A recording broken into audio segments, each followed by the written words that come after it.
نتابع نشوف بدران وركلة الجزاء ولا سعود السوادي يمنعها.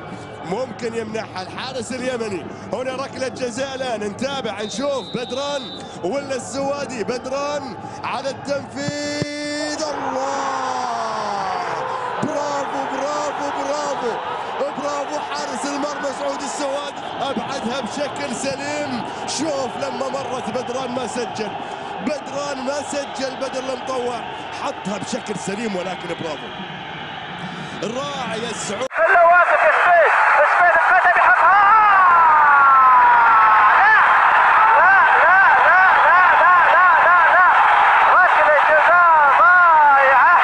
شوف هذا سبيد يحطها في الزاوية وقوية، ولكن يطير لاعب عاد عبد الخالق شوف حطها سبيد. اللاعب اللي راح ينفذ ركلة الجزاء عديل أحمدوف على التنفيذ. أحمدوف برافو أمن، برافو أمن. الليلة فهي فازت بمحمد أمان، يتألق حارس مرمى منتخب اليمن ما شاء الله عليه، يتألق في هذه المباراة ويتصدى لركلة جزاء. من يذهب ليلاقي المنتخب الإيراني؟ أحمد الرشيدي. أحمد الرشيدي صدها. محمد عياش صدها. الحارس البديل وهارد لك الرشيدي.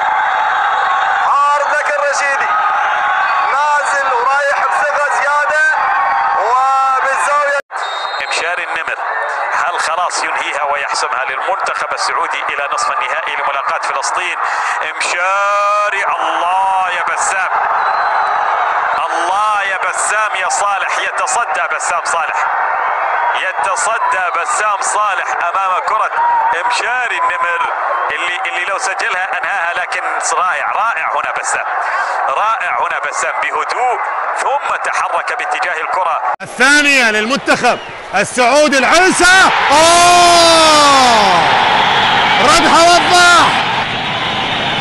شوف الإعادة وبالتالي شوف ردة الفعل السريعة من وضاح، ردها بسلام لمواجهة وضاح. ووضاح